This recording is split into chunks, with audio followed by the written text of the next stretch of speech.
Te damos la bienvenida a tu programa, La Escuela Sabática, y ahora precisamente tocando la tercera lección de este último trimestre del año 2025. Y la tercera lección titula Monumentos de Gracia, en este estudio fascinante del libro de Josué a lo largo de este trimestre. Pero antes de entrar en materia, quiero presentarles a las personas que estarán con nosotros en la discusión de la lección y el poder dar los aportes en este día. Tenemos con nosotros al pastor Salazar. Pastor, bienvenido, gracias por estar con nosotros. Pastor, siempre un honor estar con usted y con Johnny también. Johnny, gracias por estar aquí. Qué bueno contar contigo. Un placer, pastor, un placer. Muy bien, voy a pedir al pastor Salazar que tenga la oración inicial y a Johnny para que nos lea el versículo clave que se encuentra en Josué, el capítulo 4, el versículo 23-24, después de que el pastor tenga la oración. Pastor, adelante. Vamos a orar. Amoroso Padre Celestial que reinas en los cielos, Señor, en este momento estamos muy agradecidos porque nos permites estudiar libremente tu palabra y podemos también compartir de lo que tú has enseñado a través de esta hermosa historia de lo que significó en Josué la vida del pueblo de Israel liberado y entrando a la tierra prometida. Permite que, Señor, estas lecciones tan valiosas nos puedan nutrir, nos puedan fortalecer, nos puedan animar, nos puedan ser de guía para también prepararnos para ese encuentro contigo, para poder entrar en la tierra de Canaán celestial. Bendícenos, Señor, y que tu nombre sea glorificado en nuestra oración. En el nombre de Jesús. Amén. Amén. Amén. Vamos a leer Josué capítulo 4, versículos 23 y 24. Porque Jehová vuestro Dios secó las aguas del Jordán delante de vosotros hasta que habíais pasado, a la manera que Jehová vuestro Dios lo había hecho en el Mar Rojo, el cual secó delante de nosotros hasta que pasamos, para que todos los pueblos de la tierra conozcan que la mano de Jehová es poderosa, para que temáis a Jehová vuestro Dios todos los días. Muchas gracias. Así que hoy vamos a analizar esta escena maravillosa, el cruce del Jordán. Y vamos a hacer algunas alusiones también a cómo ese cruce del Jordán tiene que ver con un evento poderoso que sucedió también en el pasado, 40 años antes, que fue el cruce del Mar Rojo. Pero no solo eso, también un evento del futuro, y es el hecho de que nosotros podamos estar pronto en la Canaán celestial, compartiendo con todos los redimidos por los siglos de la eternidad. Así que, ¿qué lecciones maravillosas nos trae esta lección, Monumentos de Gracia? Y se llama Monumentos de Gracia debido precisamente a que después del cruce del Jordán, pues se elaboró o se hizo un monumento interesante allí con 12 piedras que era para recordar, y eso es un énfasis especial que hace la lección, recordar cómo Dios había obrado maravillas al permitir que su pueblo ahora tomara posesión de la tierra prometida. Así que vamos a entrar en el cruce del Jordán y esto está en la sección del domingo 12 de octubre y vamos a hacer una lectura de Josué, el capítulo 3, el versículo 1 al versículo 5. Josué, capítulo 3, versículo 1 al versículo 5, y de allí vamos a comenzar a desarrollar la lección para este día. Vamos a leer. Josué se levantó de mañana y él y todos los hijos de Israel partieron de Sittim y vinieron hasta el Jordán y reposaron allí antes de pasarlo. Y después de 3 días, los oficiales recorrieron el campamento y mandaron al pueblo diciendo: cuando veáis el arca del pacto de Jehová vuestro Dios y los levitas, sacerdotes que la llevan, vosotros saldréis de vuestro lugar y marcharéis en pos de ella, a fin de que sepáis el camino por donde habéis de ir, por cuanto vosotros no habéis pasado antes de ahora por este camino. Pero entre vosotros y ella haya distancia como de 2000 codos, no os acercaréis a ella. Y Josué dijo al pueblo: santificaos, porque Jehová hará mañana maravillas entre vosotros. Muy bien, vamos a analizar un poco algunos de estos versículos y poder entender qué verdades maravillosas encontramos allí. Comencemos analizando el hecho de que esta es la primera vez que el arca del pacto aparece en el libro de Josué. Y ahora ya la habíamos visto cuando fue construida en el libro de Éxodo. Habíamos visto cómo el Arca del Pacto había acompañado al pueblo de Israel durante su travesía de 40 años por el desierto. También hemos visto cómo Dios se manifestaba poderosamente para hablar con Moisés cara a cara sobre el propiciatorio, la chequina donde la presencia de Dios estaba. Y ahora mismo aparece el Arca del Pacto que debía ir delante del pueblo y debía indicar cuándo tenía que el pueblo moverse. Hasta aquí, una columna de nube los había acompañado en el día, una columna de fuego los había acompañado en la noche, pero ahora era el arca, que simboliza precisamente la presencia de Dios, la que los iba a acompañar para entrar a la tierra de Canaán. Así que comencemos a analizar un poco estos versículos. ¿Qué lecciones aprendemos de estos versículos tan importantes de Josué, el capítulo 3, el versículo 1 al 5? Interesante, pastor, notar en esta particular narrativa de lo que sucede con Israel, que están ya listos a entrar, a pisar por primera vez esta tierra prometida, de la cual habían escuchado por muchos años. Finalmente están ya a vísperas de cruzar. Falta este río Jordán, este último obstáculo, por decirlo así, para finalmente entrar. Sin embargo, el Señor hace eco a ellos. Primero, dos cosas particulares que me parecen interesantes. Primero, que todos ellos, a excepción de Josué y Caleb, no habían jamás experimentado ningún cruce. Nacieron allí en el desierto. Eran los niños que fueron los que iban a ser víctimas, decían ellos, ¿no? No habían tenido la oportunidad de participar de lo que fue el prodigio grande. Por lo menos eso es lo que nos da a entender esta parte de la lección. Entonces, de alguna forma, Dios iba a darles la oportunidad también a ellos de tener una experiencia similar, de una demostración de las maravillas que habían escuchado, pero que no habían visto ellos mismos, por decirlo así. Pero también la otra parte es de que el Señor les dice, muy bien, voy a guiarles, esta vez va a ser mi arca, como usted mencionó, pastor, el arca del pacto, ese símbolo del amor de Dios y también su justicia, de su ley, y este va a ser el fundamento para que el río Jordán se abra.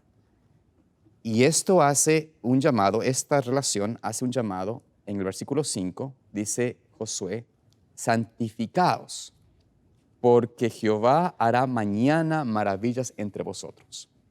Hay un llamado a la santificación, hay un llamado a la experiencia de la persona de hacer algo diferente. ¿Y cuál era la santificación? ¿Cuál era esa consagración que Dios quería que ellos hagan?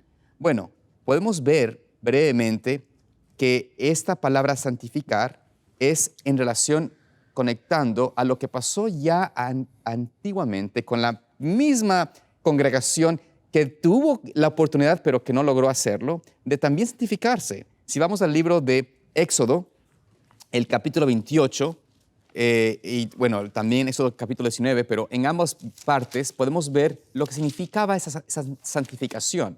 Primeramente, creo que es importante ir a Éxodo 28, versículo 41, y veamos en este pasaje lo que significaba esa consagración.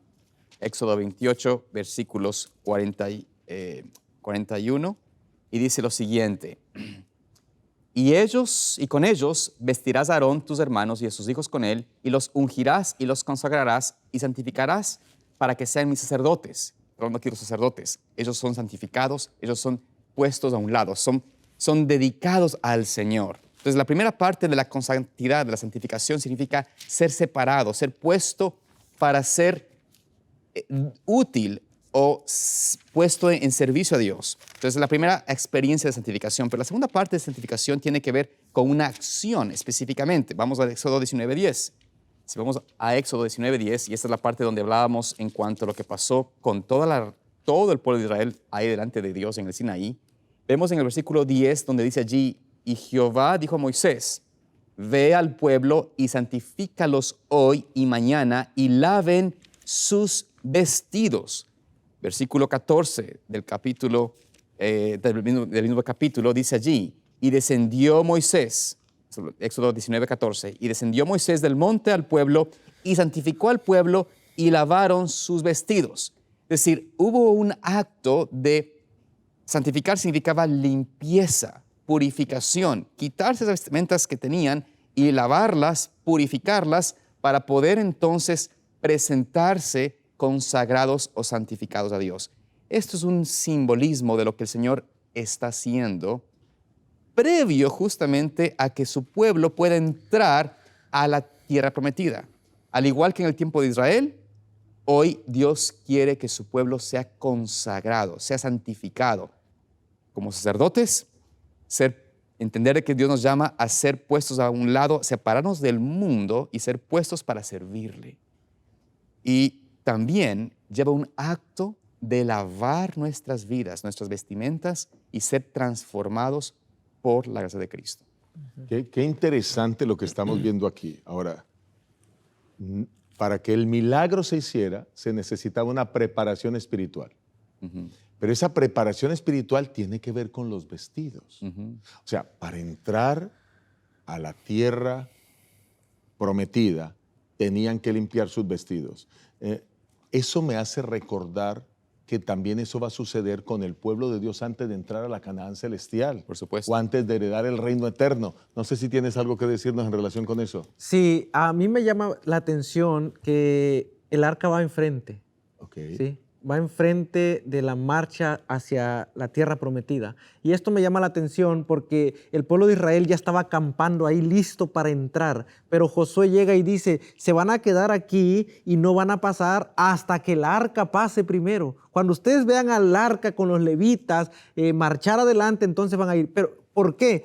La Biblia dice, ¿por qué iba a suceder esto? Dice ahí en el versículo 4, a fin de que sepáis el camino por donde debáis ir. ¿Sí? Esto es importante para nosotros. ¿Sí? Nosotros estamos sumergidos, estamos caminando un caminar cristiano y tenemos que saber a dónde vamos. ¿Sí? Tenemos que reconocer a nuestro líder espiritual que se llama Cristo Jesús, que nos está guiando a una tierra prometida. Y esto es importante saberlo, que nosotros sepamos que nuestro caminar cristiano no es algo que desconocemos, no es algo que nosotros no vamos a tener. Y tal vez sí desconocemos, pero el que conoce el camino va enfrente. ¿Sí? Amén, amén. El que sabe hacia dónde vamos va enfrente. Y cuando nosotros ponemos a Cristo en primer lugar, es un camino seguro. O sea, Dios nos muestra el camino hoy para llegar al reino eterno, para llegar a la Canaán celestial. Así es. Y dentro del arca iba la ley, o sea que hay que cumplir la ley. Sí, exactamente. Dentro del arca también estaba la vara de Aarón que reverdeció, y esa vara de Aarón representa a Jesucristo, que era una vara seca, pero le salieron flores. Jesucristo muere, resucita, ¿verdad? También estaba el maná, que representa a Cristo, el pan que descendió del cielo, como lo dice Juan en el capítulo 6. Y entonces ahora es, como tú mismo lo dijiste, Cristo nos muestra el camino que nos llevará a esa Canaán. Qué interesante, miren cómo la historia se repite. O sea, cómo Dios usa el pasado para indicarnos cómo sucederán las cosas en el futuro. Y me parece muy, muy, muy bien eso. Así que, pero hay algo más que podemos destacar ahí. ¿Será que hay algunos textos en la Biblia que nos indiquen que nosotros necesitamos cambiar nuestros vestidos para poder entrar? Por supuesto, pastor. En Apocalipsis 7, 13 y 14 notamos una declaración de la profecía bíblica en cuanto a aquellos que van a ser justamente los que salen de la gran tribulación. Está hablando del tiempo final, no está hablando de los que han muerto a lo largo de la historia, sino está hablando de los que pasarán la última prueba sobre la tierra. La última generación. Exactamente, y entrarán en la tierra prometida. Note lo que dice la palabra de Dios allí, versículos 13 y 14. Entonces uno de los ancianos habló diciéndome, Apocalipsis 7, 13 y 14. Entonces uno de los ancianos habló diciéndome, estos que están vestidos de ropas blancas, ¿quiénes son y de dónde han salido? ¿Han venido?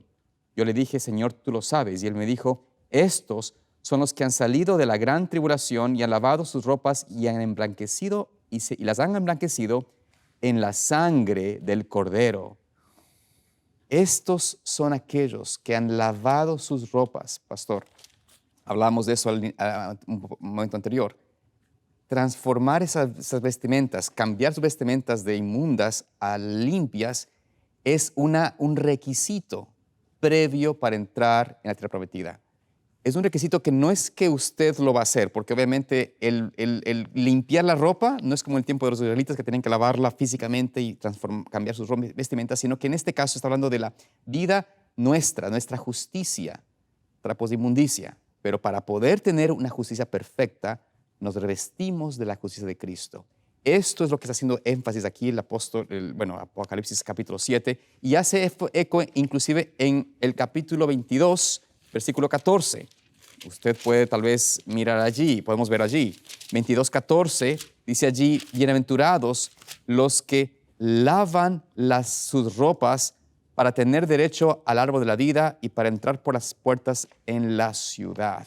Entonces aquí vemos que este nuevo concepto, no concepto nuevo, pero esta repetición del concepto de limpieza, de lavar las ropas, de tener una vida limpia delante de Dios, es posible por medio de la sangre de Cristo. Y Cristo, en el capítulo 22 de Mateo, tenemos la historia de las bodas del Cordero. Él provee esa ropa, Él provee esa vestimenta. La ropa para las bodas. Ese nuevo vestido. Pero si no estamos nosotros revestidos, ojo, no podremos tener parte en esa experiencia de la nueva tierra. Muy bien, qué lindas aplicaciones. Gracias, pastor. O sea, necesitamos, antes de heredar la Canaán celestial, que vivir una vida de santidad, vivir una vida de transformación para poder disfrutar de las mansiones eternas. Y esto es algo que contradice algunos pensamientos cristianos, ¿no? Que dicen, una vez salvo, salvo para siempre, ¿sí? Y aquí la palabra de Dios, la palabra santificar, cuando Josué le dice al pueblo, hay que santificarse, hay que consagrarse, es una palabra que más que todo es un proceso, ¿sí? No es algo que sucede de la noche a la mañana, es algo que se tiene que hacer. Por ejemplo, el pueblo de Israel en el capítulo 19 de Éxodo, ahí se menciona que ellos se tuvieron que santificar 2 días antes de encontrarse con Dios, ¿sí? Un proceso de santificación. Ellos tenían que empezar a santificarse y tenían que lavar sus vestidos con los cuales se iban a presentar a Dios. Esto de forma física, pero ahora de forma espiritual, de la que hablábamos ahorita, de entrar a la Canaán celestial, tenemos que hacerlo con nuestra vida, ¿sí? ¿Cómo lavamos nuestra ropa? Primero, aceptando la sangre de Cristo. El sacrificio de Cristo es lo único que puede limpiarnos. El sacrificio de Cristo es lo único que puede emblanquecer nuestra vida. Y si nosotros no aceptamos el sacrificio de Cristo, prácticamente no hay nada en este mundo que pueda limpiarnos o pueda devolvernos la pureza que necesitamos para entrar a la Canaán celestial. Muchas gracias por ese lindo concepto. Pienso que ya hemos aclarado todo lo de la lección del día domingo. Y vamos a entrar a la lección del día lunes. El día lunes nos habla de el Dios de las maravillas. ¿Y a qué hace referencia el Dios de las maravillas? Vamos ahora a mirar quizás otros apartes del libro, del mismo capítulo 3 del libro de Josué, donde finalmente sucede ahora que ellos pueden avanzar a pasar el Jordán. ¿Qué encontramos aquí en este cruce del Jordán y de qué maravillas nos está hablando la lección aquí? Y bueno, qué maravillas son las que Dios hizo. Así que no sé si quieren entonces ustedes aportar en esta parte. Claro que sí, pastor. Tenemos algo interesante. En el versículo 6 y 7, hay del capítulo 3 de Josué. Vamos a ver cómo Josué indica a los israelitas lo que debían hacer para mirar o recibir esas grandes cosas. Noten lo que dice el versículo 6. Y habló Josué a los sacerdotes diciendo, tomad el arca del pacto, pasad delante del pueblo, y ellos tomaron el arca del pacto y fueron delante del pueblo. Entonces la respuesta viene de Jehová. Después de que ellos hicieron esto, la primera parte, la parte humana, de seguir lo que Dios había indicado. Entonces Jehová dijo a Josué, versículo 7, desde este día comenzaré a engrandecerte delante de los ojos de todo Israel, para que entiendan que como estuve con Moisés, así estaré contigo. Primero quiero decir de que para Josué esto fue una maravilla personal primeramente. Josué no es que Josué quería tener la autoridad de Moisés. No es que Josué estaba buscando tener el mismo espíritu de Moisés o la misma influencia del pueblo, sino que él se sentía tan indigno de la posición que tenía él, que él se sentía intranquilo, desconfiaba de sí mismo, de su capacidad. Y Dios dice, mira, yo voy a confirmarte. Tú eres humilde, tú eres manso, eres mi siervo, pero yo voy a mostrarte que yo estoy como estuve con Moisés, estaré también contigo. Entonces, para Josué, la primera maravilla que quiero hacer énfasis es de que es una maravilla personal. ¿Y cuál fue la experiencia que tuvo Josué en realidad? La mejor cosa para Josué fue poder hablar con el guerrero de Jehová, a Jesucristo, el ángel de Jehová. También lo miró cara a cara. Tuvo un encuentro personal con el Señor donde Dios le dijo a él cómo iba a ser la guerra, cómo iba él a alcanzar la victoria contra Jericó. Y por eso la mayor maravilla comienza en la relación que Dios quiere tener contigo. Creo que a veces nos enfocamos en los milagros y las señales grandes, pero el énfasis de las maravillas es cómo Dios puede revelarse a sí mismo contigo y puedes tú tener esa certeza que nada te va a quebrantar de que tú caminas con el Señor y que Dios está junto contigo. Si eso tenemos cada persona, esa experiencia personal primeramente, creo que no vamos a dudar jamás de dónde está el Señor, de dónde está Dios, sino vamos a confiar y caminar como caminó Moisés, como caminó Enoco, como caminaron muchas personas aferrados de Cristo porque hemos tenido ese encuentro personal. Así que creo que la primera parte es esta maravilla personal que Dios quiere hacer con nosotros. La transformación Sí. que Dios puede hacer con nosotros cuando nos escoge para ser sus hijos. Correcto. Cómo Dios puede cambiar al ladrón en alguien honesto, cómo puede cambiar a la prostituta en una excelente madre de familia, pero también cómo puede cambiar a la persona normal que cree que es cuasi perfecto, como era el caso de Nicodemo, transformarlo para que se convierta en un servidor asiduo de Cristo. Porque es que hay muchas personas que creen, dicen, no, pues que yo no mato, yo no soy alcohólico, o yo no cometo pecados sexuales, pero tú también necesitas esa regeneración y ese cambio por la gracia del Señor, y lo vas a ver cuando te encuentres con Él, cuando le sirvas a Él, cuando le obedezcas a Él, como lo hizo Josué, vas a darte cuenta que sí, hay muchísimas cosas que necesitas cambiar y que Dios te prepara para que vivas en santidad antes de disfrutar de las mansiones eternas. Pero esa primera maravilla, gracias pastor, la transformación personal. Pero hay otras maravillas a las que nosotros denominamos como milagros. Y entonces, por ejemplo, ustedes recordarán que están maravillas que Dios hizo ante la nación de Israel en el mismo Egipto, las plagas, ¿verdad? El cruce del Mar Rojo, la conducción a través del desierto durante 40 años, la columna de nube que se manifestaba en el día con la presencia de Dios, la columna de fuego que se manifestaba en la noche para acompañar al pueblo. Todas esas maravillas, el fuego que evitó que los egipcios vinieran cuando estaban frente al Mar Rojo, que vinieran a atacarlos y a destruirlo. Tantas maravillas que Dios hizo, que ellos transmitieron a sus hijos, que esta generación que va a cruzar ahora el río Jordán no había visto. Pero esas maravillas, esos milagros portentosos tenían algo por detrás. Y todo lo que tenían esas maravillas era salvar. Toda la razón fundamental por la que Dios hace maravillas es para salvar. Salvando al pueblo todo el tiempo. Y entonces por eso, número uno, la transformación personal. Número dos, los milagros. Pero podríamos decir que número tres, ahora viene a ser la salvación.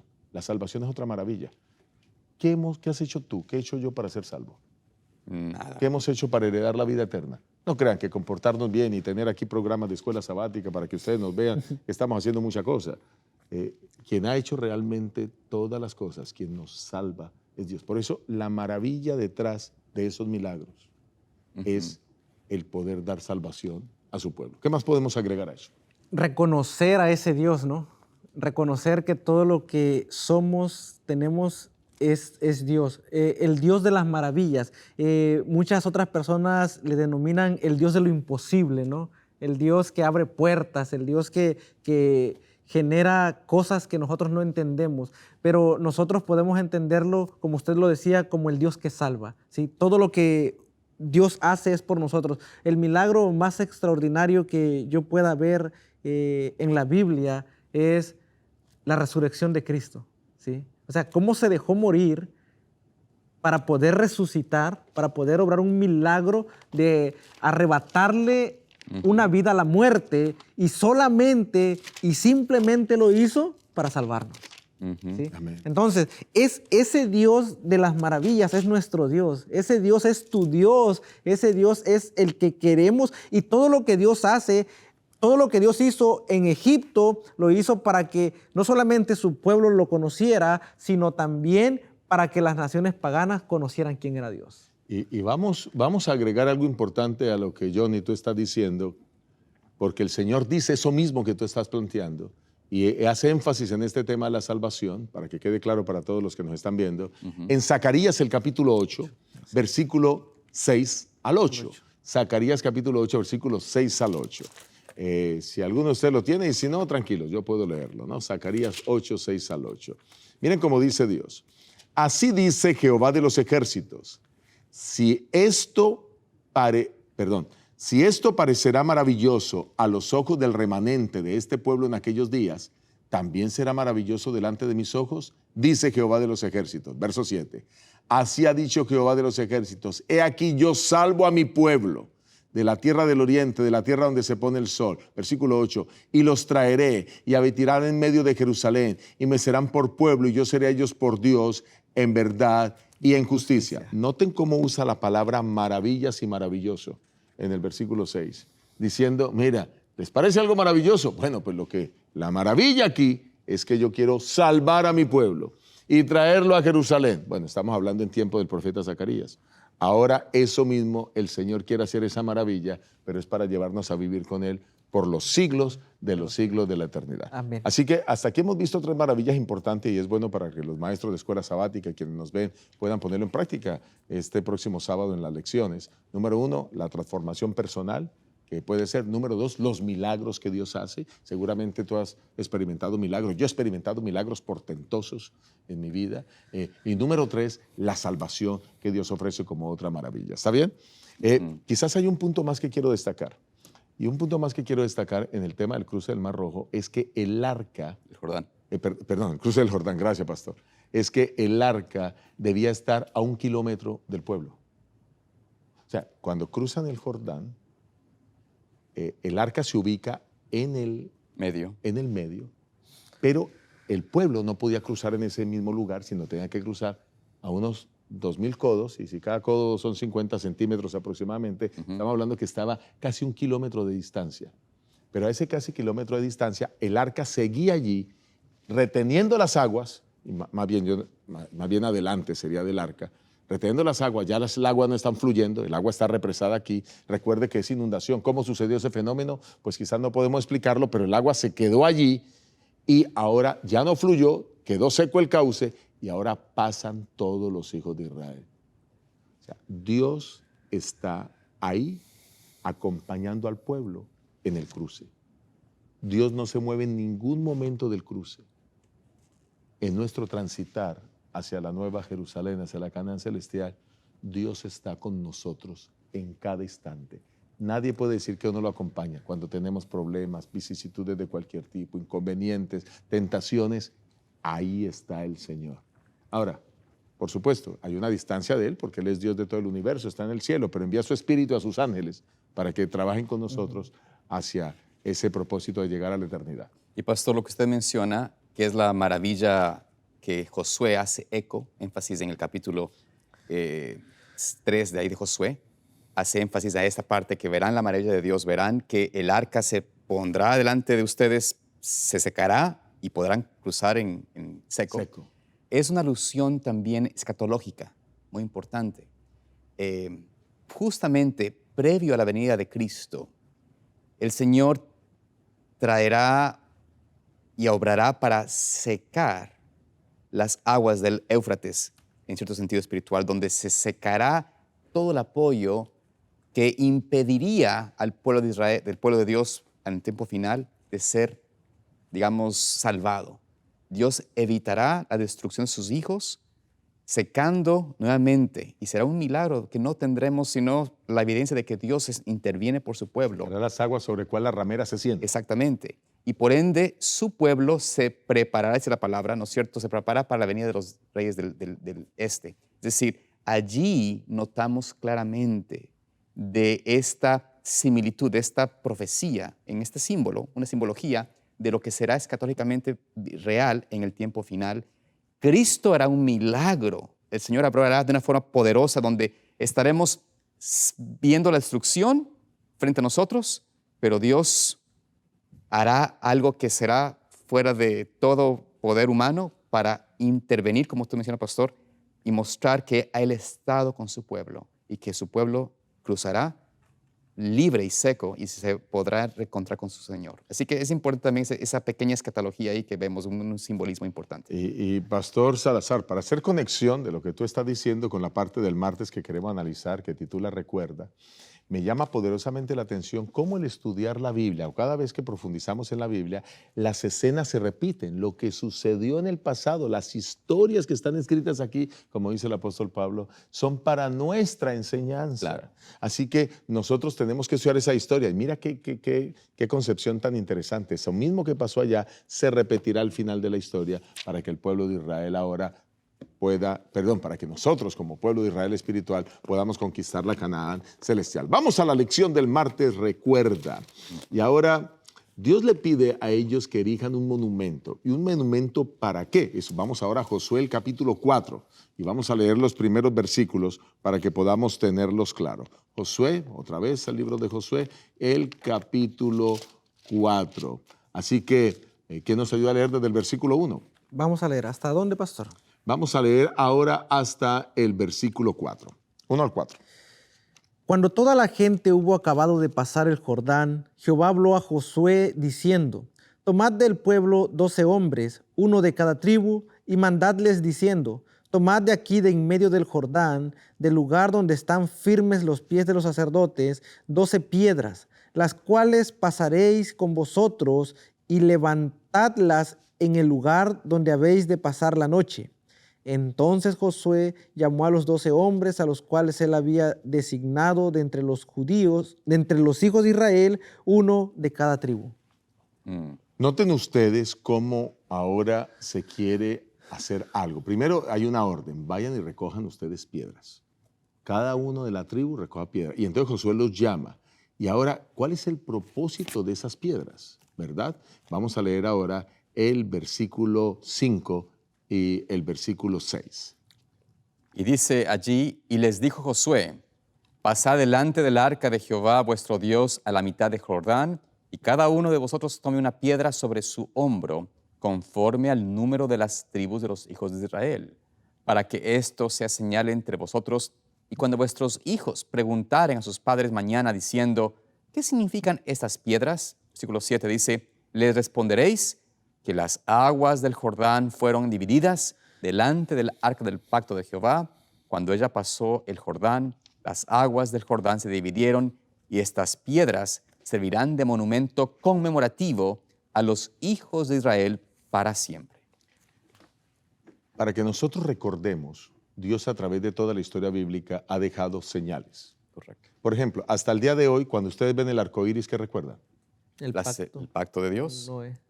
Noé, la historia de cómo él salvó a Noé, salvó a este mundo de la destrucción a través de ese pacto de restauración y el arco iris es ese símbolo. Entonces, noten ustedes cómo el arco iris se convierte en una señal que todos podemos ver que la tierra nunca más será destruida con agua, ningún ser vivo, porque así lo prometió Dios. Ahora, cuando ustedes cada sábado guardamos el día del Señor, ¿eso qué representa entonces? Bueno, recuerda el mandamiento, dice, recuérdate o acuérdate del día de reposo para santificarlo. Es decir, cada sábado, pastor, es un monumento a la creación, a de dónde venimos, a quién debemos adorar. Es decir, nos da un sentido de identidad, de valor. Es un recordatorio semanal, un monumento semanal que tenemos para recordarnos quién es el Señor y quiénes somos nosotros, criatura suya.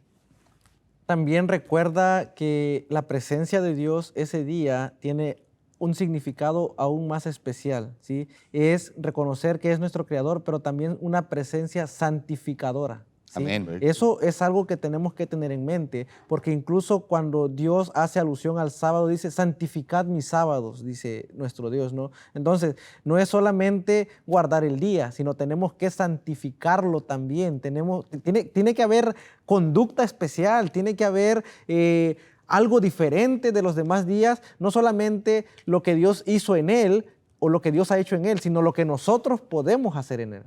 Sí, que noten ustedes que Dios es un Dios de señales, así como tú lo dices. Dios es un Dios que nos deja señales para que recordemos sus maravillas, sus proezas. Los seres humanos tendemos a olvidar. Pues tan sencillo es esto que a pesar de que en mi Biblia hay 268 textos que dicen que el sábado es el día del Señor, no hay ninguno que diga el domingo, y las Biblias de todos los cristianos dicen exactamente lo mismo, pues ¿cómo es posible que la gente se olvidó de ese mandamiento? Ahora la mayoría de personas están guardando el domingo, el día que no es, a pesar de que la Biblia es tan clara. Para Dios es muy importante que recordemos. Y este monumento tenía el propósito de que ellos recordaran las maravillas y las proezas de Dios. Pero hay más cosas. Miren, nosotros además de eso, seguimos algunas cosas que Jesús nos dejó para que recordáramos. ¿Cómo recordamos el sacrificio de Cristo, por ejemplo? ¿Hay una señal que nos permita recordar el sacrificio Por de Cristo? supuesto, pastor, en 1 Corintios, bueno, el mismo Jesucristo, los evangelios, instituye lo que él llama el nuevo pacto a través del el rito de la Santa Cena, donde él establece esta forma de recordar no solamente su muerte, porque recordamos, por supuesto, el sacrificio de Cristo, pero también con este rito anunciamos su venida, como dice el apóstol Pablo en 1 Corintios 11. Es decir, la Santa Cena es otro de los aspectos de comunión con Dios que nos permiten recordar, aferrarnos a la promesa de Cristo, a su amor infinito y su promesa de volver por nosotros. Entonces tenemos que ver que Dios ha dejado esas cosas el sábado, en la Santa Cena, como evidencias palpables, tangibles, semanales, o por lo menos hacerlo de una forma más seguida, para recordar íntimamente quién es el Señor y poder enseñar también a nuestros hijos. Porque el propósito del memorial, como vimos ahí, era para que los padres pudiesen enseñar a sus hijos y de recordarles, de aunque ellos no experimentaron eso físicamente, por la experiencia, por la repetición, por la convicción de los padres, los hijos también recibían esa misma información y podían decir, sí, ahora entiendo, aquí Dios salvó a mi pueblo, salvó a mi padre, a mi familia, a mis ancestros, etc. Podían tener una identidad. Es igual con el sábado, igual con Santa Cena y igual con los otros aspectos que Dios ha dejado en nuestra vida. Yo quisiera tal vez hacer eco en esto, ¿no? Mucha gente recuerda su nacimiento, ¿no? Es porque celebramos ese día, ¿no? Y nos gozamos en los cumpleaños, las tortas, los regalos, etc. Pero celebramos de la misma manera el día de nuestro nacimiento con el Señor. Recordamos ese día donde entregaste tu vida a Cristo, donde fuiste bautizado o bautizada. Tal vez esa parte, a veces nos olvidamos. Y es un error haber olvidado. Correcto. Porque debemos haber recordado y decir, mira, este sábado o este día, tal vez o en la fecha exacta que tú fuiste bautizado, deberías tú decir a tu familia, este día es el día de mi conversión, de mi unión al Señor. Este día yo debo recordar para siempre, pero a veces nos olvidamos de esas cosas. Y no digo con esto de que está mal, no está mal, digamos, o está mal no olvidarse del aniversario, de cumpleaños, etc. No está mal. Pero no es a veces nuestra intención recordar y afirmar a nuestros seres amados de lo que Cristo significa para nosotros a través de los elementos que hemos tenido. Cuando el Señor le ha salvado, tal vez en alguna experiencia particular, no sé, ya sea su vida o un familiar, ¿por qué no poner una memoria, escribir una memoria, decir, este día fue un día especial? Y yo creo que esas cosas nos hemos olvidado de hacer y debemos hacerlas. Porque al igual que en el pueblo de Israel, también algo que siempre he notado de la historia de Abraham, por ejemplo. Abraham, donde él iba y Dios les guiaba, levantaba un altar y era un altar de conmemoración, de adoración a Dios, pero también un recordatorio a todos de que es un monumento a Dios. Es tiempo de que empecemos a hacer monumentos al Señor, no con piedras ni con, pues, levantando algún tipo de señal real, pero en realidad de nosotros hacer eso de una forma práctica en nuestras vidas, recordar lo que Dios ha hecho por nosotros. Pastor, yo pienso que cada cristiano, yo quiero tomar muy en serio lo que tú acabas de decir. Bueno, yo recuerdo cada año mi cumpleaños con Dios, Amén. ¿verdad? El 23 de septiembre. Ya pasó hace algunas semanas atrás. Pero quiero decirles que qué bueno que podamos nosotros tener claro eso, lo que Dios ha hecho por nosotros y recordarlo, lo que Dios ha hecho por la Malí, por la familia, el milagro de sanidad que quizás Dios hizo. Así que queremos eso. Y la iglesia también lo hace, la iglesia también tiene recordatorios. Nosotros tenemos actividades en la iglesia que se repiten cada año. La iglesia promueve, por ejemplo, el estudio de la Biblia constantemente. Se ha promovido el año bíblico. Tenemos la lección de escuela sabática diariamente para que podamos leer y ir a la Biblia y poder recordar todos estos aspectos de la Biblia. Yo te invito para que tú tengas recordatorios de las cosas que están transformando tu vida. Mira, la repetición es la madre del aprendizaje.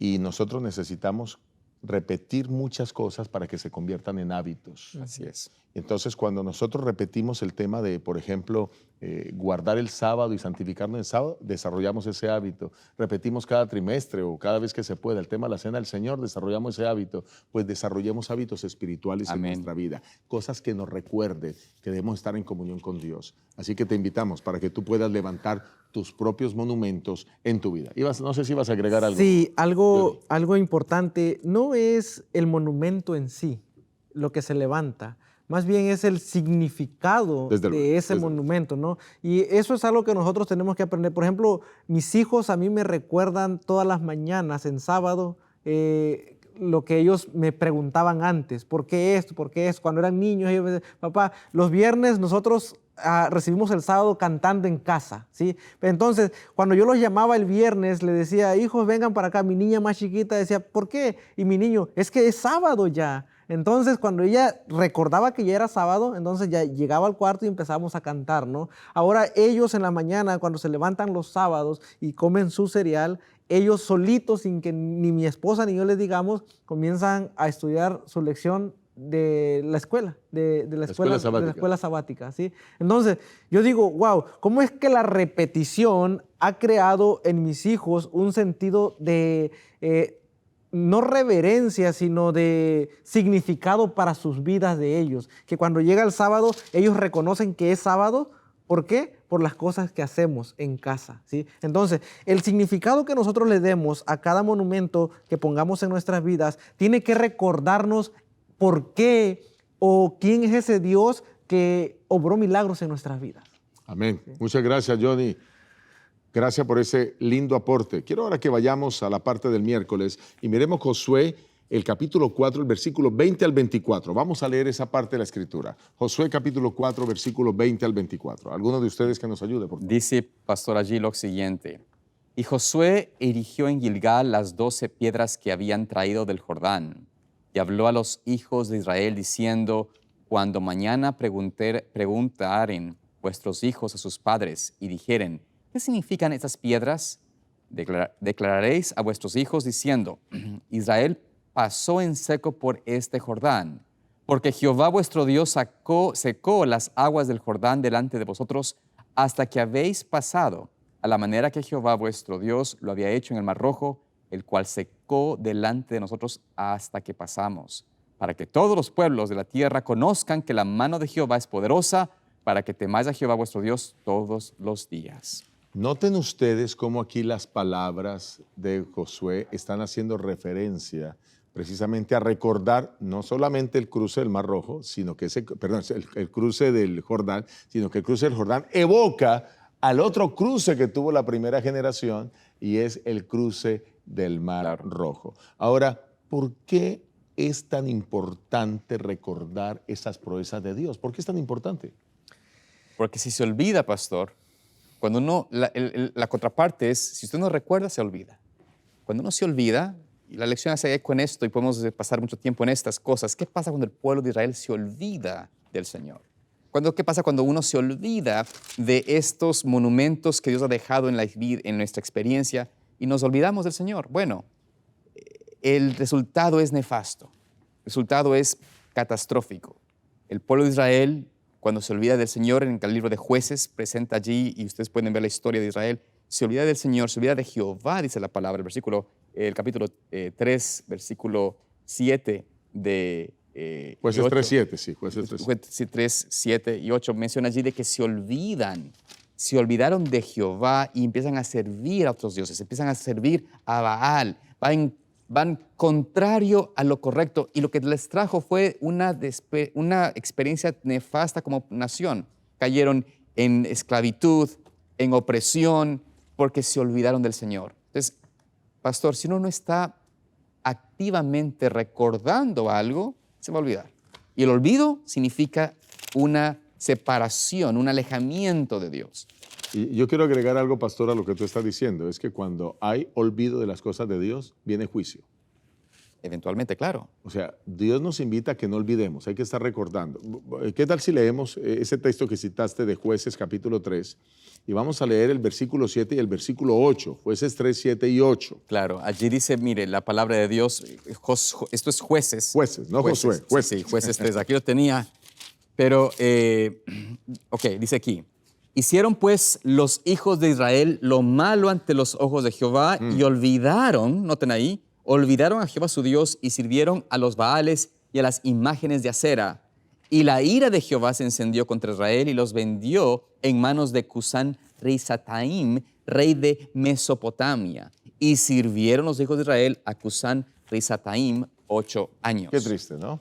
Entonces viene la consecuencia. Cuando tú olvidas lo que tienes que hacer, cuando Dios te ha dicho, mira, esto es lo que tienes que hacer, obedece, y lo olvidas, pues vienen las consecuencias. Es como cuando tú le das una orden a un hijo y el hijo dice que se le olvidó, pues tiene las consecuencias. Claro. Igual cuando tu jefe te pide algo, sin importar cuál es la labor en la que tú estés, y tú dices, no, jefe, se me olvidó, pues vienen las consecuencias, pues no te pago.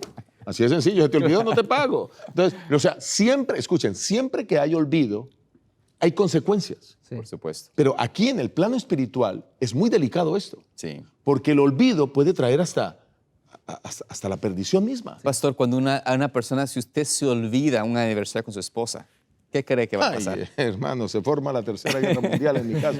Bueno, afortunadamente no lo olvido, pero digo. Sí, Pero le digo, pero esa es la cosa, uno en las cosas que son importantes no debe olvidarse. Sí. Y eso es algo que tenemos que tener cuidado, olvidarnos por no tener énfasis en recordar. Hay una razón más por la cual tenemos que recordar siempre. Romanos 15:4, la palabra de Dios nos dice ahí algo bien importante y que tenemos que tener en mente. Dice Romanos 5:4, porque las cosas que se escribieron antes para nuestra enseñanza se escribieron a fin de que por la paciencia y la consolación de las Escrituras tengamos esperanza. Correcto. ¿Sí? ¿Por qué la desesperanza llega a nuestra vida?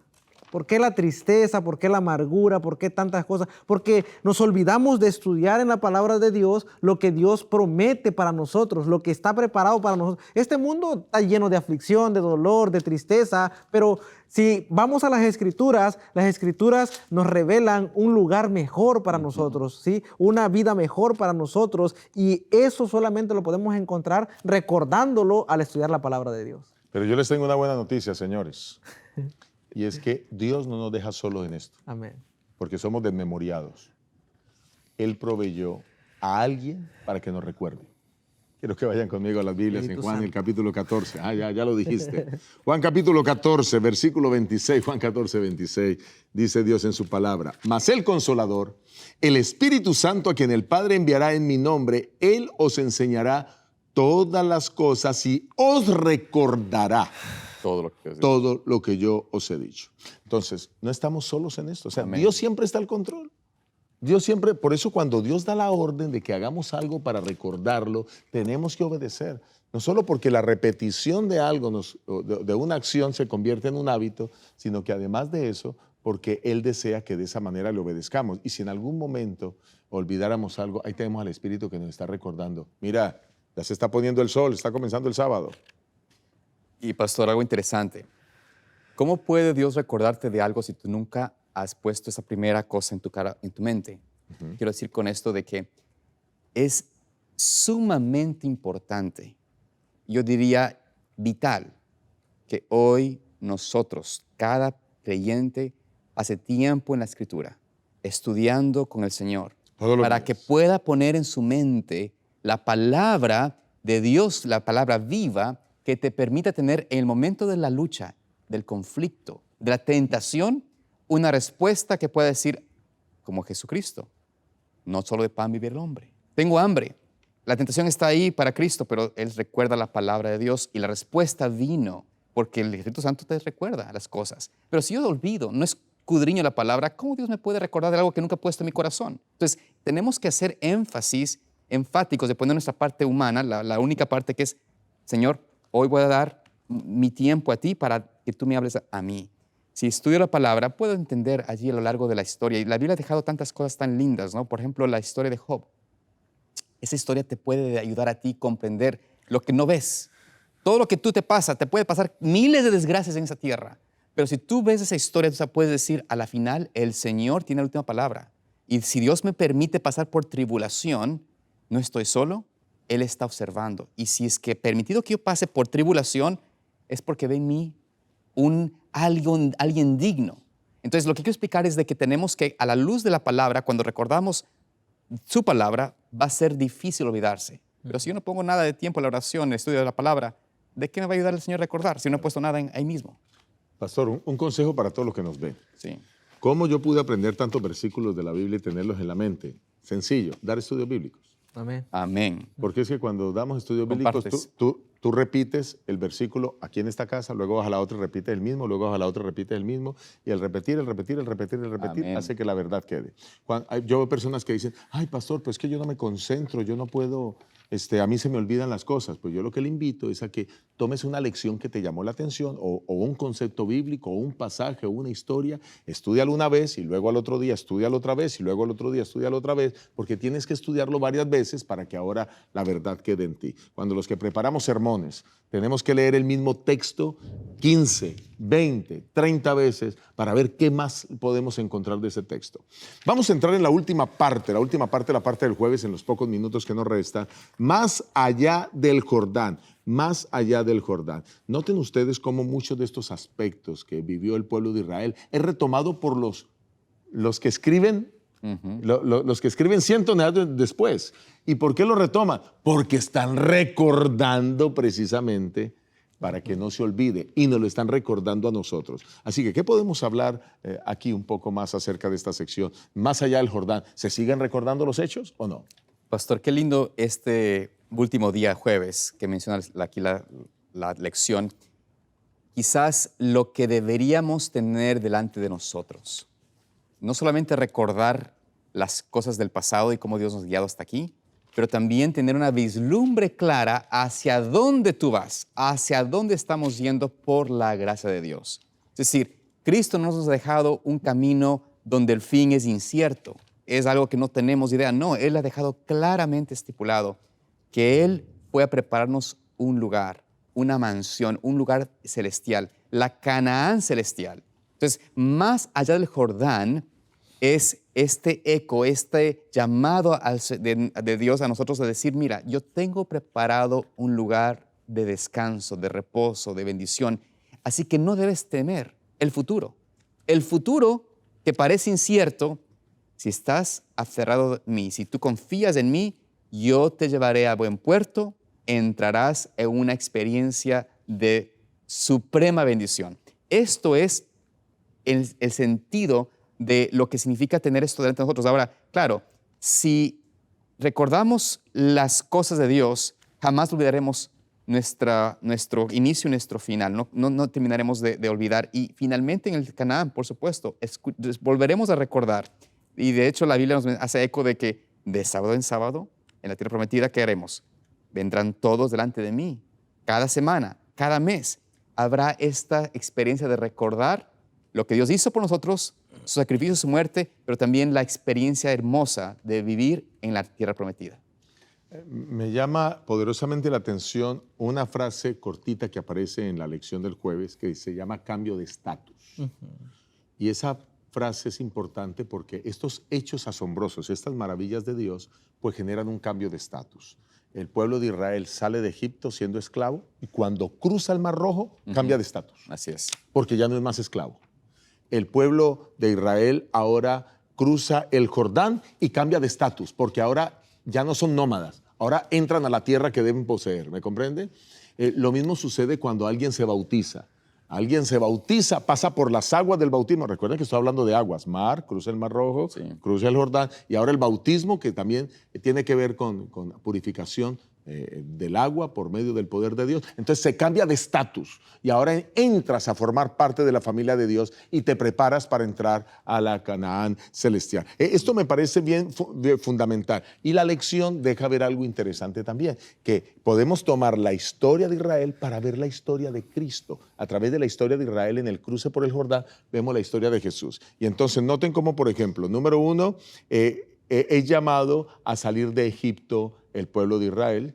y luego es llamado a estar 40 años en el desierto y luego a cruzar el Jordán. Y ahora miramos que eso también se refleja en Jesús. Jesús estaba en Egipto huyendo, ¿cierto? Ahora es llamado nuevamente, vienen a vivir a Nazaret y entonces ahora comienza su vida pública a través de pasar por el bautismo, porque el bautismo genera un cambio de estatus en la vida de Cristo. De Cristo se habla poco antes, pero después de su bautismo, pues ahora se comienza a hablar más.